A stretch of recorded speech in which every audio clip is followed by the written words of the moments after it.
He turned the desert into pools of water. He turned the dry and cracked ground into flowing springs. He brought the hungry people there to live. They built a city where they could make their homes. They planted fields and vineyards that produced large crops. Good job, thank you. Whoop, whoop.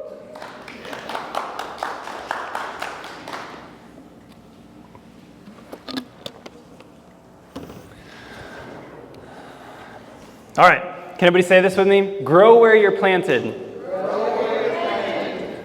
That's right. Can I share a vulnerable story this morning with you guys? Yes? Yes. Okay. So I've alluded to it a few times over the last 2-3 weeks. But the story of actually how we moved here and why we moved here. And I'll share why it's vulnerable as well. When Jess and I first got married, our first year of marriage, it felt like, you know, like in Super Mario, if any of you guys ever played that game where you hit like the little arrows and it's like you shoot super fast. It felt like there was like rockets put on our backs. We said I do, and then it's like our whole life just went into jet speed with all the things that we had dreamed of doing. One of which, when we were dating, I was traveling leading worship, and Jess had a dream to be able to house kids on a farm that don't have homes. And so we shared back and forth our dreams, and we were like, well, heck, I'll get behind yours, you get behind mine, we'll do this thing. And so obviously Jess sings with me and has for 11 and a half, probably 12 years now, almost. And so anyways, we get married, and we record our first song together, a song called Sing Hallelujah, which my mom continually informs me we ruined on the full band version. Because evidently the first studio version was way better. What's up, Lane? Anyways, and all of like our worshipful friends are like, why did you ruin this song? But here's where we ruined the song, supposedly, although it sounds much better. We recorded this song, we put it out, and actually we hadn't even put it alive yet. And I was listening to some of my favorite musicians and artists talk about making their albums. And they kept mentioning this guy's name. And I heard his name over and over and over again. And so I was like, I wonder who this guy is and why everybody talks about him. So I like looked him up on Facebook. Turns out he's this really like well-known, legit music producer. And so I just like messaged him. And I was like, hey man, I hear everybody talking about you. I wasn't saying like on the YouTube videos I'm watching, but I was just like, I hear your name all the time. And what exactly do you do? And I was new, really. I mean, I had recorded a lot, but the idea of having a producer who like takes you through your whole record process was new to me. And so I reach out, I send him a message, and he's like, oh, well, I produce music for all these, you know, whatever, these people. And I was like, cool. What is it like? How do you just work with like anybody or whatever? And started asking questions, and he said, which I was surprised he responded in the first place because I came out of nowhere. And he said, well, no, I don't really work with just anybody, but you know, if I really feel like a connection with someone or whatever. And I said, okay, cool. And so I sent him our song that wasn't yet public on YouTube. That was great. Yeah, thanks, Mom. So I sent him our song before it was released, and it was releasing on my birthday. So I sent it to him like I think December 17th, and it was coming out on the 18th. And sent it off, and I was like, well, there goes that. That was a fun try. He works with like all these massive bands and artists that I love. And I didn't hear back from him for just a little bit. And then I think it was like a day later, he responded to me and said, hey, actually, I really like your music. And he was like, let's talk sometime. And so we end up setting up a time to have a phone conversation and get on the phone, and he said, hey, I don't really do this for anybody, but if you would be interested in working on a record, I would be interested in talking to you about it. And so I'm like, Jess, you won't believe what this guy just said to me. I mean, he works with like our musical heroes. And we ended up talking about it, praying into it, going through the process of finding out what that would look like.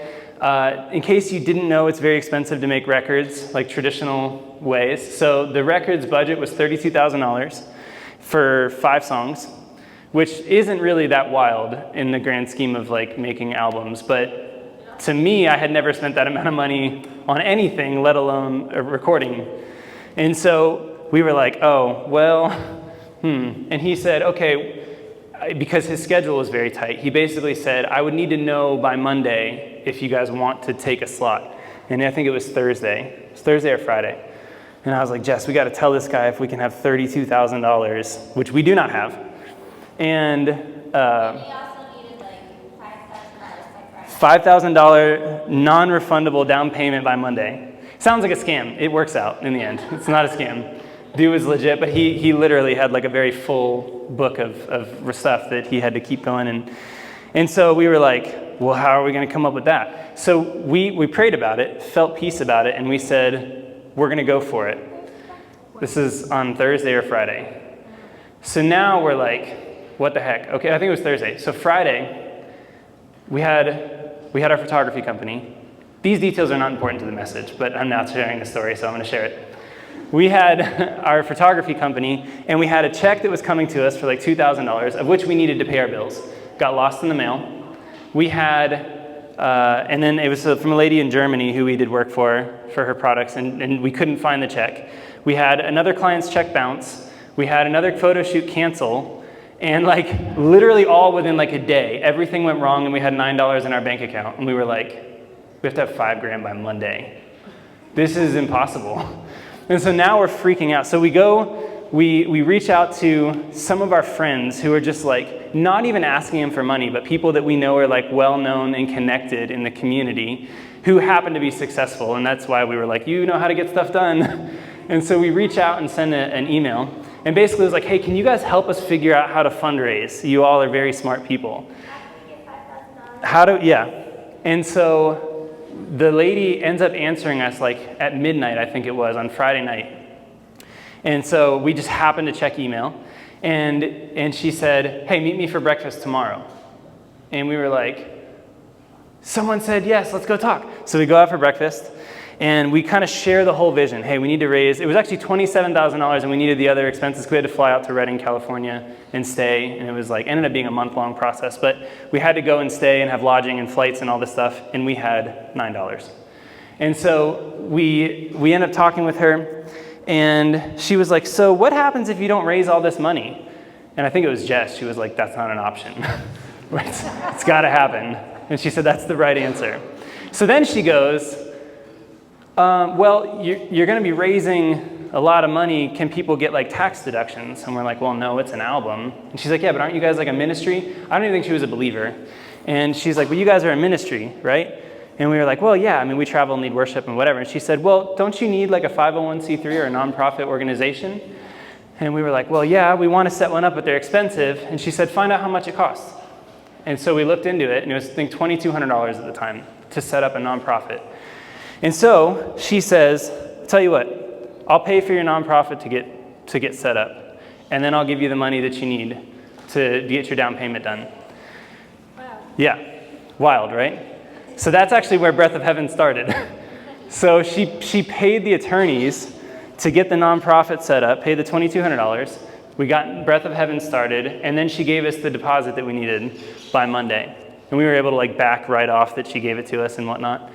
And so that was the birth of Breath of Heaven. We ended up like hosting a whole bunch of worship nights and sharing about this opportunity we had to go work with these people and all this stuff. And we would literally get like checks in the mail. It was like wild. Like we'd get $1,000 right when it was due in our mailbox out of nowhere. Or someone's like mom was like, oh, I heard you're making an album. Here's $1,000. And we're like, oh, this is awesome. Thank you. But the whole time it's like a crazy faith walk. So we end up going out to Redding, making a record with the people who do all the Bethel stuff and yada, yada, yada. And amazing experience. And then we come home, and so throughout this process, there was 9 months that it took from recording to actually getting it mixed and ready to release. In the process of the 9 months, Mom had called and said, I'm selling my business. I think you guys should start looking for land, and let's start working towards the dream of the farm. So we happened to come to Tennessee about a week out of every month. We'd come up here to do photos in Knoxville.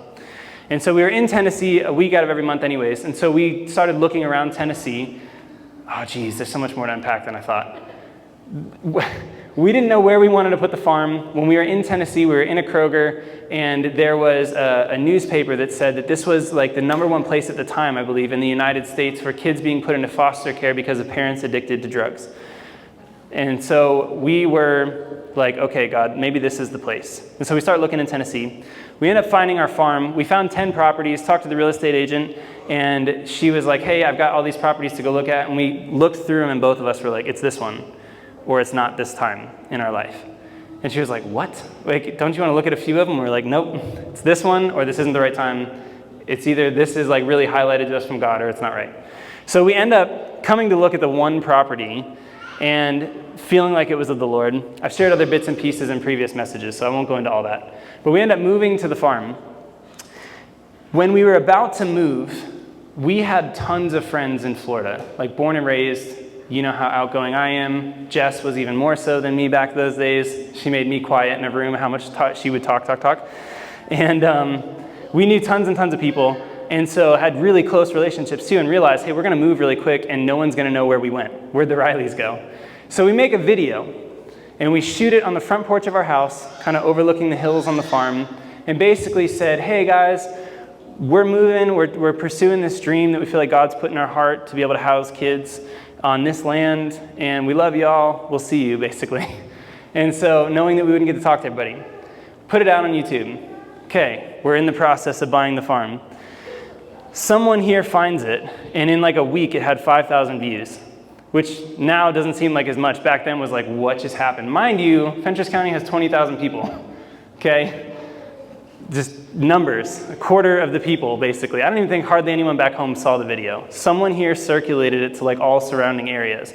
We ended up with like, I think we had 17 messages in our inbox with all kinds of different things, like, hey, come to our church, or hey, can you take my grandson tomorrow? Or like, it was honestly very overwhelming. And so we have all this stuff happening, and then everywhere we go, we're like running into people who now know who we are. We don't know anybody. We just moved to this tiny town, and we'd be in Walmart, and someone would stop us. I remember this like little old lady stopping us, and she was like, how many kids do you have on the farm? We were like, none yet. We just got here. And anyways, so all this stuff is happening. And we had some couples who were going to move here and work on the farm with us, because the thing that I have always felt was that this was going to be bigger than us just being able to foster. We needed like a team. So we had a team of people basically who were going to move and help us. The team bailed. Now everybody, we're like locally famous at the time for being people who are doing this thing that we're not doing. And it felt like God moved us here and ripped the rug out from under us, just to be honest. Any of you guys ever had one of those moments where you felt like God led you in something and then it just did not go the way you expected? So now we live in this little town in Tennessee that we had never heard of. And we're not doing the thing that we moved here for. And everybody knows that we should be doing the thing that we're not doing. And now, honestly, it turned into like guilt. And we were like just trying to process, like, God, why? Why did you bring us here when you brought us here? And so there ended up being a bunch of stuff that came out back home where like we were pulled out of the church that we were in at the right timing and all these things. So I can now look back with hindsight and be like, oh, see what you were doing. But at the time, we were really wrestling with it. So here, let me lay context for this. What do you do when you feel like God showed you something or led you somewhere and seemingly leaves you? About a year in, I'm really wrestling with this. We got plugged into a church, made friends, it's all good. Still honestly dealing with the guilt. We probably dealt with guilt for like 2 years. Guilt's not from God. I know I say that a lot. Conviction is from the Holy Spirit. Guilt is not from God. Two very different things, okay? So we're wrestling with guilt. We moved here, we're not doing the thing. This looks terrible. And then everyone still wanted to talk about it. And we're like trying to explain, we're still processing. And so finally I said to Jess, let's just stop talking about this. Like, we don't need to be the people who moved here for the thing anymore. We still know in our heart that's where we're headed. Like, we still fully believe that day will come. But then and God's given us dreams and other things in the process that showed us like, oh, we need to be ready when the day comes. So we stopped talking about it. I'm driving down the street one day, and I'm like really honestly upset with God. And I'm like, why did you move us here to this tiny town? And I'm sitting at a stoplight. Why did you move us here? We're musicians and photographers. And I'm just like up in my Frustration, to be totally honest. Nashville, New York City, LA, I don't care. Anywhere else. You move up when you're pursuing arts. You don't go to a tiny town. This is me being real. This is where I'm at. Why did you move us here, God? And I hear him say, this will be like the next Reading. I don't think I've ever shared this with all you guys. This will be like the next Reading. Reading, for those of you who don't know, by the way, is where we made that album. Reading is where Bethel is, Bethel Church. You guys probably heard of them. What I knew immediately was it wasn't about this is going to be another Bethel. The interesting thing about Redding, California is no matter where you fly into around Redding, people know what's going on there. So we flew into Sacramento, which is 2 hours away. We land and they're like, oh, where are you going? We're getting a rental car. And we said, oh, we're going to Redding. And they're like, are you going to that church where all the people fly into and da-da-da-da? When you go to like a service at that church, have any of you guys ever been to a conference? Like a Christian conference? Okay. So in a conference, like the person next to you is from like a state over, someone else is from Ohio. You know, like people have come from other places. When you're at Bethel, the person next to you is from Indonesia, the person in front of you is from China, the person behind you is from South Africa, and this is like a regular Sunday service. People come from all over the world because they know that God's presence is there. It's like there's been sustained revival for many, many years. And so like any given day of the week, there are tons of people there to encounter God's presence. What's also interesting is if you try to like love on someone and evangelize, you either get like, yeah, we're here for God too, or I want nothing to do with your Jesus.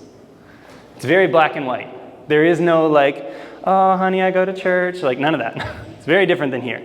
People are either there for Jesus or probably hate him. It's a wild experience.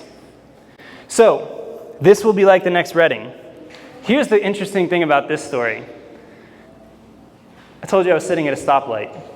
My truck was stopped at the stoplight in front of the courthouse.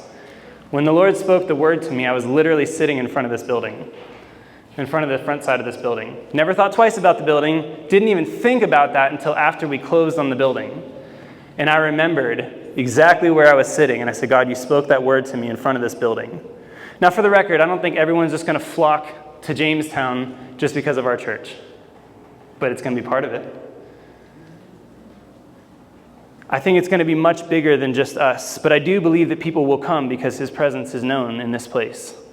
So he speaks this word to me in front of this building. The first picture that we ever took in Jamestown with our friends who helped us move here was in front of this building. Super weird. Building didn't even look the same. It was like red brick building, looked a mess. It looked a mess when we got it to, but it really looked a mess.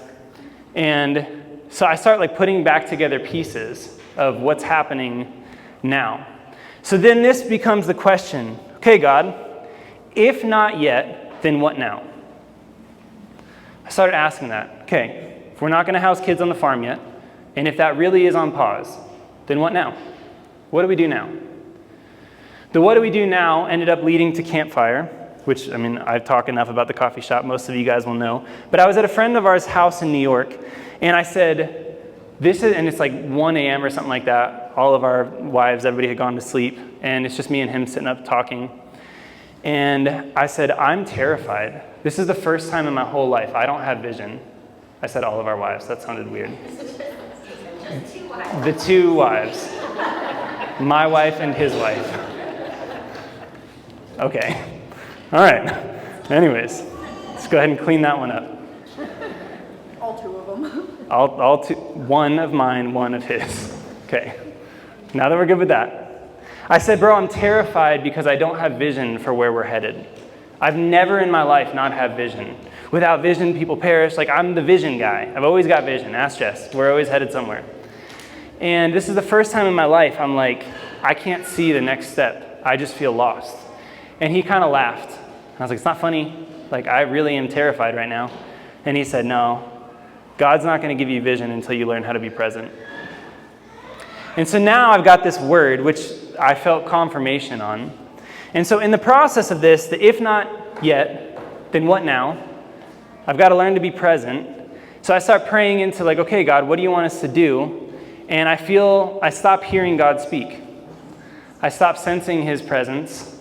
I now dip into this whole like dark night of the soul that I have alluded to before, but like I started questioning everything about my faith. And now I'm like really lost. But what's interesting is, first of all, there are times that the Holy Spirit will lead you into desert seasons, but also I still knew how to follow him even though I couldn't hear him. So in this process, we opened the coffee shop. And it was an answer for us of, okay, let me tell you one more wild story. Sorry. One more wild story.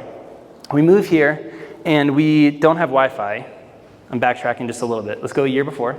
We don't have Wi-Fi. We just got here. We parked outside of McDonald's. We don't eat fast food.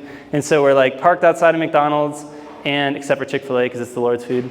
We're parked outside of McDonald's getting Wi-Fi, like from the parking lot, so we could check all of our business emails. And right before that, we had dinner at a local restaurant, and we talked to our waiter, and my brain is scattered today. I apologize. We'll get there. We're getting there. Focus. It's the wives thing. The wives thing just messed with me. It's a good story. Keep going. Okay, so we're out at a restaurant, and I say, hey, to our waiter, our young waiter, teenager, hey, what do you guys need in this town? We want to just come and be a blessing. And he was like, well, we need business and da-da-da-da. And I'm like, yeah, you're a kid. What do you guys actually need? Like, what would help you?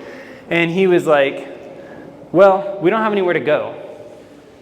And I said, well, what do you mean you don't have anywhere to go? He's like, well, it's like there's nothing to do in this town. And I was like, cool, and I'm problem solving. This is before my dark night of the soul. And I'm like, what if we like made a place where all you young people could hang out and da-da-da-da and like, do life together and we could worship and we could whatever. And he was like, dude, if you did that, I would get everybody there. And I was like, sweet, now I know this guy, funny enough. Later in life, years later, I re-meet him. But I said, so you guys have nothing to do, huh? And he said, yeah. And he tells me this thing that was awkwardly specific. He said, all the young kids here, they go out in the woods, they drink, and then they get into car accidents. Okay. They go out in the woods, they drink underage, and they get in car accidents. And I was like, that's really specific. That must have happened more than once in your life, like, that you would say that. Now we're at McDonald's, getting Wi-Fi in the parking lot. There's a head-on collision behind us. Bam! Little pickup truck and a minivan. Pickup truck rolls down the berm at McDonald's. Kid jumps out, grabs a cooler out of the back of the truck, hides it in the dumpster before the cops get there. Jess, like, that just happened. I mean, this is like 20 minutes later. I have goosebumps remembering this. This is like 20 minutes later from this kid saying this very odd story. I watch it happen. So then, back a year forward, now I'm like questioning everything, but I'm also like, God, will you still lead us and whatever. And I said, okay, if kids are having babies unwanted because they're bored and they're drinking in the woods and all these stupid things, let's make a place for them. So we decided to open the coffee shop. That's how we got to Campfire. It was actually for that reason, to make a safe place for young people. Funny enough, we didn't make money off of it for a long time. Yeah. Anyways, so we end up opening Campfire. You know what's crazy about that story? When you have a dream and you follow the Lord, the young people really didn't start going to Campfire until we sold it. And now it's like filled with high schoolers. All you guys know, all of our people who used to be in there with us. Like you walk in there and it's just like a high school hangout now. Back when we had it, we had like a little younger than us who still were like not too far to not think that we're cool and interesting. And then like up into like my parents and whatever. But now it's filled with young people. So sometimes we're just supposed to spark things and start them and allow God to use them for a season and hand them over to the people who actually bring them to fulfillment. Side note. Okay. So then we start worship nights. We end up light into the path all the way up until now. Okay, so this has been like the if not yet, then what now in our life. If God would have told us to move to a tiny town and start a coffee shop, I would have almost definitely said no. I want to go play music. I want to go take pictures and build a career that I'm excited about. I don't even care that much about, I liked coffee, but like I'm not going to go be a barista. I have no desire to be a barista. That's what people do before they get to do photography and music. To be honest, that's how I felt about it. If he had told me to move to a tiny town and start a church, I would have almost definitely said, I don't know how to do that, and no. I have no desire to do that. But when he gave us the big vision and said, would you give your life up to make a way for kids to have a chance? Well, I mean, that's worth giving your life for. So that's the process we're still on the way to. If not yet, then what now? The truth is, through the years of having Campfire, that's actually where God turned my heart for this place. And I started running circles around Jamestown, and I would fight with any of you who say that you care more about this town than I do. It's just God has done something in my heart for this community, for this people, for this place. Okay, one more time. Grow where you're planted. Grow where you're planted. Come on, guys, help me. Grow where you're planted. Grow where you're planted. Okay, who would plant a garden in the desert? I'll start picking up my pace now. I'll get back to my notes. So, I had a friend of mine who we actually bonded over our existential crises. He's a little bit older than I am, and we met, and one day we were talking in the coffee shop, and we both just start laughing. We're so excited to find someone else who feels as lost as the other one feels. And it was the weirdest thing. Every time I saw this guy out in public, I would just go give him a hug, and I'm like, do you still feel totally lost and isolated and crazy too? And he's like, yeah, man. And it strangely became happy. When you bond over having lost people in your life or something, it was an odd joy that we found with each other. And so one day, he comes into me and he said, hey, I heard this message. I heard someone talking about this, and they asked the question, who would be fruitful in the desert? Who would bear fruit in the desert? And as soon as he said it, it gripped me. Who would bear fruit in the desert? Who would actually plant a garden in the middle of the desert and feeling like you're lost in despair and decide to bear fruit in that place instead of just trying to get out of it? Many of us feel that there is significance on why God brought us here to this town. Or for those who are from here, you can feel an expectation stirring that you haven't felt in a long time. For some, you held this idea but have lost it over the years as letdowns happened. But I believe it's time to see the desires rekindled. And what I want to do this morning is just stir up hunger. One of the biggest things that I've heard people in our little church say, either through people or have actually said it to me, and it's been multiple times, is for the first time in many years, I'm excited to come to church again. I know which ones of you guys it is, but it's been a common thing. I'm actually excited to go to church again. And I agree. But I believe that the current of excitement is for two reasons. One, there's an expectancy that God is doing something and it feels like family. It feels safe, it feels healthy, it feels like we're actually going to grow and build a healthy environment together. And can I tell you the gift of the desert? I wish Stan and Linda were here because I know their story. Can I tell you the gift of the desert? On the subject of hungering for more of God and seeing genuine revival take place, John Tyson said, the gap is the gift. The gap is the gift. God will allow you to get to a place where you feel a sense of lack to the extent that you will begin to deeply hunger for Him. People often think that they would be so much hungrier and more excited about God if their life was easier. The reality is He might be easier, but you would not be more hungry. The desperation to see change and to see God do something different is one of the things He uses to stir up hunger within us. Proverbs 27 verse 7 says, a sated man loathes honey, but to a famished man, any bitter thing is sweet. A sated man loathes honey, but to a famished man, any bitter thing is sweet. To someone who is satisfied with where they're at, they're not even interested in something that's wonderful because they're just complacent and they're satisfied. To someone who is famished and they're hungry and they feel a sense of lack, even the common thing, wow, God, you kind of moved today. It was the best thing ever. When you are satisfied with religion, a move of God sounds like a burden. When you are hungry for God, you long to see Him move in the earth.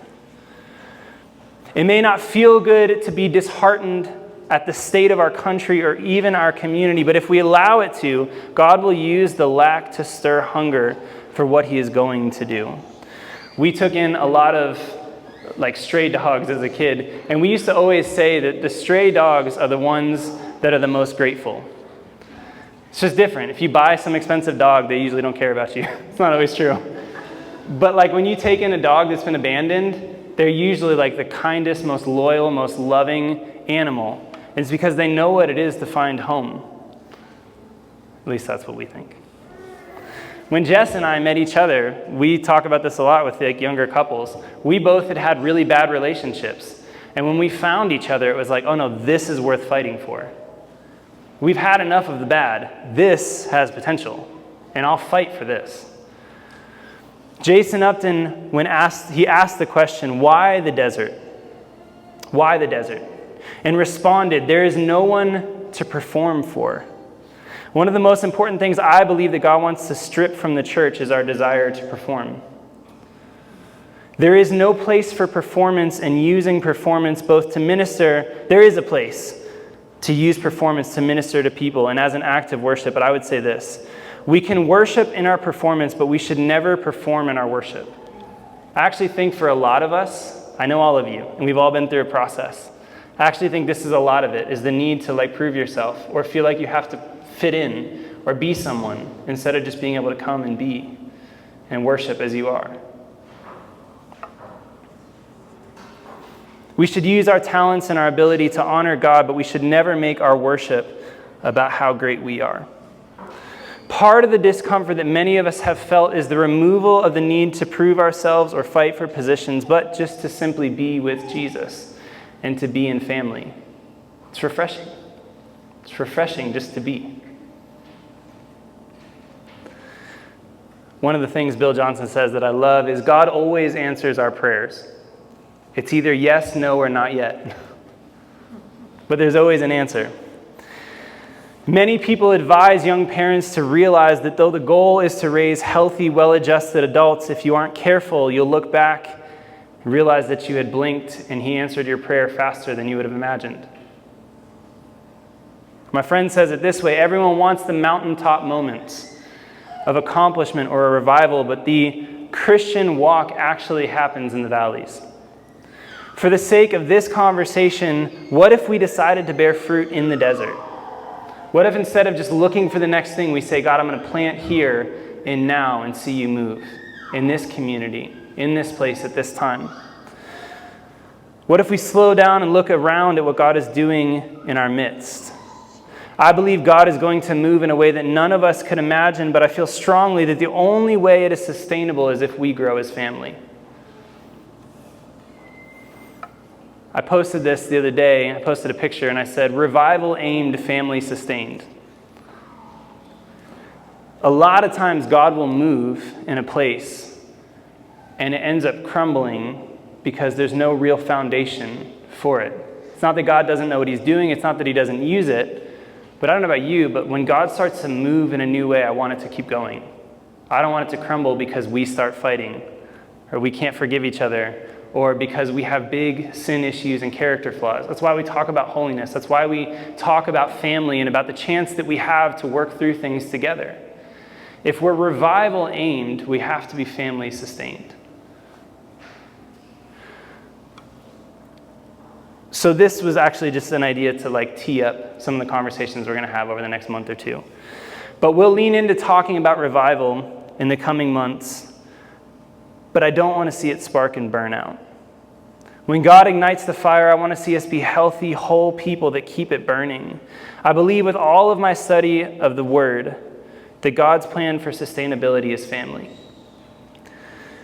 Do you know that many of the greatest revivals in the earth happened in seemingly unknown places? If you study revival history, they didn't come out of like big places you'd expect. They were little places where people were crying out for God to move, where people were hungry, where they had a heart to see him move in the earth, where they weren't so full and satisfied that it was a burden. When God moves in a revival type setting, if you want to be comfortable, you're going to squelch it because it's like a burden.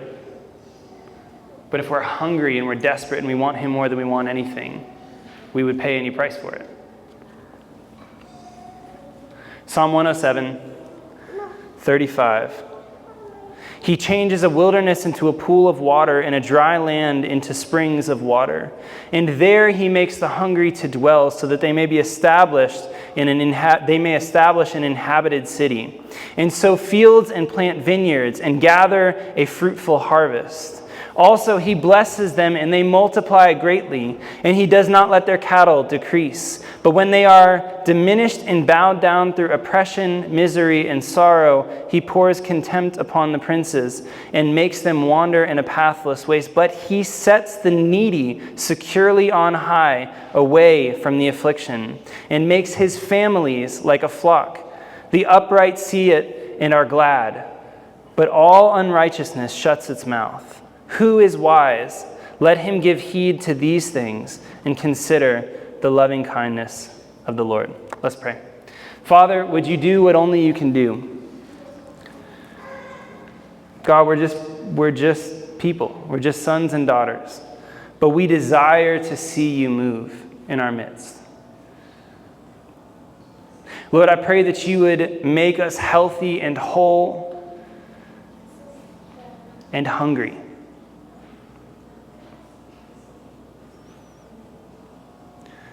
God, I pray that every area of pain that is not a part of the process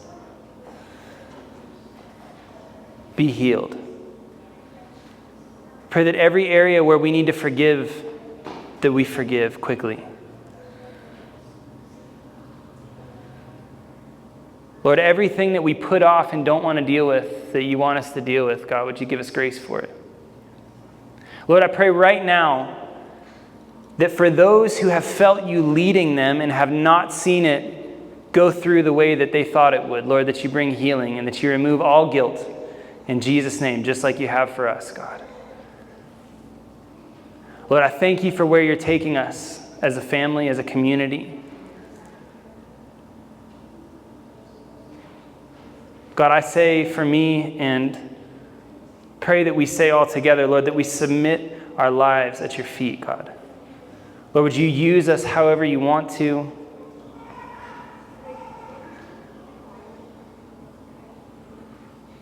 Lord, would you stir up hunger? Would you stir up passion for the things of you?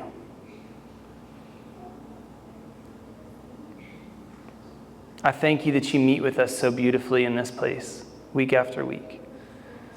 And I pray that we carry it out into the streets of our community in a way that is recognizable.